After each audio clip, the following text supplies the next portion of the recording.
এই গোলাপ গাছের চারাটাকে টব থেকে বের করেই ফেললাম বন্ধুরা। ভাঙা টব থেকে গোলাপ গাছটাকে পুরো আলাদা করে নিচ্ছি। তারপর কি করব পুরো ভিডিওটা দেখতে থাকো।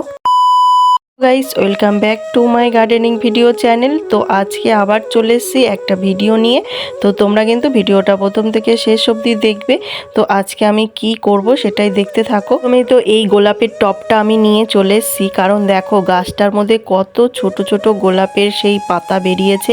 একদম কচি কচি পাতায় ভরে গেছে গাছটা। আর এই গোলাপের টবটা আমি আজকে পরিষ্কার করে নেব। আর যে টবটার মধ্যে গোলাপের চারাটা লাগানো রয়েছে, ফুলের টবটা কিন্তু একদম ফেটে গেছে। তাই জন্য কিন্তু আজকে আমি গোলাপের চারাটা তুলে একটা ভালো টবে লাগাবো। আর একটু সার মাটি দেয়া হবে, কারণ অনেকদিন সার মাটি দেয়া হয় না। তার জন্য আজকে গোলাপের চারাটাকে আবার ভালো করে আমি একটা নতুন পটে লাগাবো। প্রথমে তো আমি গোলাপ গাছের গোড়া থেকে এই ঘাস বা গাছগুলো আগাছাগুলো তুলে নেব।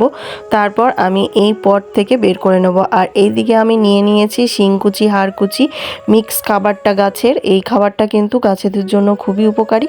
আর এদিকে আমি নিয়ে নিয়েছি খানিকটা গোবর সার। চলো গাছের পদ্ধতিটা শুরু করা যাক। তো ফার্স্টে কিন্তু এখানে আমি যে মাটিটা নিয়ে নিয়েছি, এই মাটিটা একদম শুকনো হয়ে গেছে, একদম শুকনো মাটি। এই মাটিটাকে গুঁড়ো করে নেব। আর এই দেখো গাছটায় কেমন কচি কচি পাতা বেরিয়েছে। তো টব একসঙ্গে কিন্তু জোড়া লেগে গেছে। আমি ওপরে যে ফুলের টবটা ছিল, সেই টবটায় তখন অনেক কদিন আগে ফুল ফুটেছিল আর ফেটে গেছিল, জল পড়ছিল বলে আমি আবার এই নতুন টবটার ভেতরে ওই টবটাকে বসিয়েছিলাম। তো দেখো এখন আমি খুলতেই পারছি না। তো খুলে আমি ভাবছি ওই ফাটা টবটা থেকে বের করে এই ব্লু টবটার মধ্যে আমি আবার রিপোর্টিং করে ভালো করে বসাবো। তো অনেকটা ভাবে কষে গিয়ে আটকে গেছিলো। আমি কিন্তু অনেক কষ্ট করে এটাকে চিপে চিপে খুলেছি। হাতে যে ফুলের টবটা দেখতে পাচ্ছ, এই টবটা কিন্তু একদম নতুন। তো কয়েকদিন আগেই আমি কিনে নিয়ে এসেছিলাম, কিন্তু এই গাছটাকে বসাবো বলেই কিনেছিলাম, কিন্তু বসানো হয়নি। আমি এইভাবেই গাছটাকে ওর ভেতরে রেখে দিয়েছিলাম। অনেক কদিন পর আজকে ভাবলাম যে না, রিপোর্টিং করা যাক, কারণ গাছটায় অনেক কচি পাতা বেরিয়েছে। আর দেখো কেমন ভাবে ফেটেছে ফুলের টব। গোলাপ গাছটাকে কিন্তু এবার টব থেকে আমি আলাদা করে নিয়েছি। তো দেখো কত শিকড় হয়েছে। এবার আমি এই শিকড়টা বা মাটিগুলোকে একটুখানি ঝুরঝুরে করে নেব। তারপরে কিন্তু আমি আবার ভালো করে বসাবো, কারণ এত শক্ত হয়ে গেছে এই ফুল গাছের গোড়ার মাটিটা। তো মাটিগুলোকে আমি কিন্তু সব শিকড় থেকে আলাদা করে ছাড়িয়ে নেব। তারপর আমি এর মধ্যে সব খাবারগুলো মিশিয়ে তারপর কিন্তু আমি গোলাপ গাছটাকে আবার বসিয়ে দেবো। তোমরা কিন্তু করতে পারো, কারণ সামনেই কিন্তু গোলাপের সিজন আসছে, প্রচুর গোলাপ ফুল ফুটবে।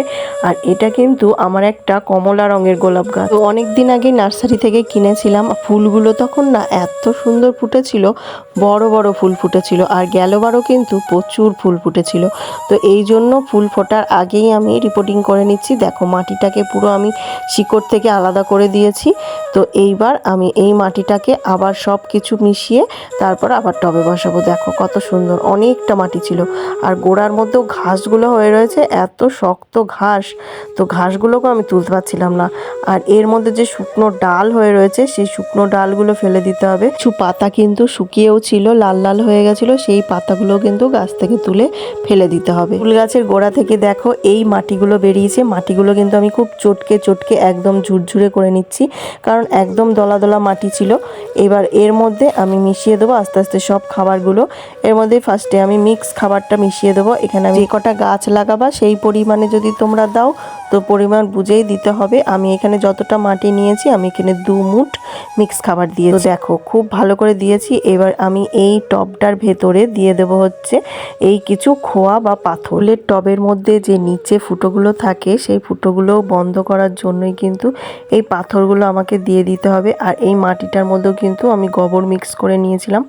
তো এইবার মাটিগুলো আমি দিয়ে দিচ্ছি ফুলের টবের মধ্যে। এই হাফ টবের মতন মাটি আমি ফার্স্টেই ভরে নেব। তারপরে কিন্তু আমি গাছটাকে বসিয়ে দিচ্ছি। তো গাছটার গোড়াটা কিন্তু বেশ শক্ত, এর গোড়ায় অনেকটা মাটি রয়েছে। তো দেখো আমি কিন্তু খুব ভালো করে লাগিয়ে দিচ্ছি, একদম চিপে চিপে লাগিয়ে দিচ্ছি। এবার ওর ওপর দিয়ে কিন্তু আমি ঝুরঝুরে মাটিগুলো আবার দিয়ে দিচ্ছি। আমার কিন্তু ইনস্টাগ্রামেও একটা চ্যানেল আছে, বিউটি অফ নেচার বলেই। তো তোমরা সার্চ করতে পারো আর আমাকে ফলো করে দিও। আমার কিন্তু প্রায় গাছ লাগানো শেষ। তো এর আগে আমি একটা ছোট্ট গোলাপ গাছ লাগালাম। তো এখন আমি এই গোলাপ গাছটা লাগিয়ে দিচ্ছি। আর এই দেখো শুকনো শুকনো ডালগুলো কিন্তু আমি ভেঙে দিচ্ছি। আর তোমাদের যদি ভিডিওটা ভালো লাগে, লাইক কমেন্ট শেয়ার আর সাবস্ক্রাইব করে দিও। তো দেখো আমি কিন্তু সব ভেঙে ভেঙে দিচ্ছি শুকনো ডালগুলো। আর একদম দেখো মাটিটা আমি একদম ভরে দিয়েছি। আর এই গাছটাকে অনেক যত্ন করলে অনেক ফুল দেবে।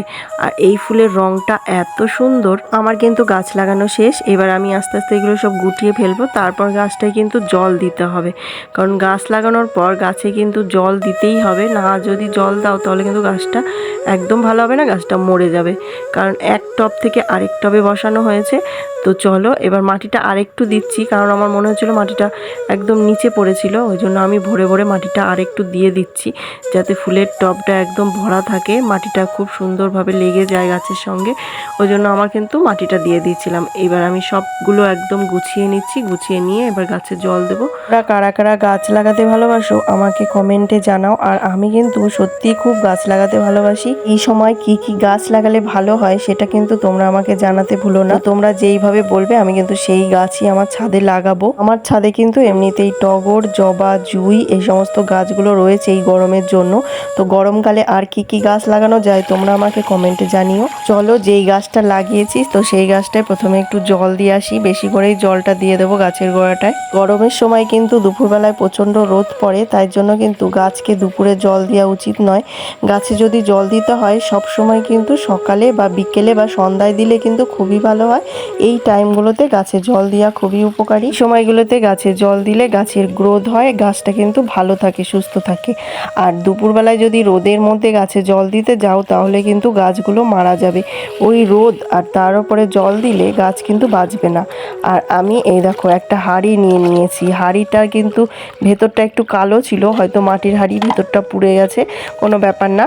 আমি ওই হাঁড়িটা ভালো করে ধুয়ে নিয়েছি, জল দিয়ে দিয়েছি। এবার এর মধ্যে দিয়ে দেবো খোল, কারণ আমি ওই হাঁড়ির মধ্যে খোলটা ভিজিয়ে রাখবো গাছে দেওয়ার জন্য। এই খোল ভিজানোর জল যদি প্রত্যেক সপ্তাহে একবার করে গাছে দেওয়া হয় সেই গাছের গ্রোথও কিন্তু খুব ভালো হয়। তো আমি এখানে কিন্তু পরিষ্কার জল নিয়ে নিয়েছি আর এর মধ্যে খোলগুলো সব দিয়ে দিচ্ছি।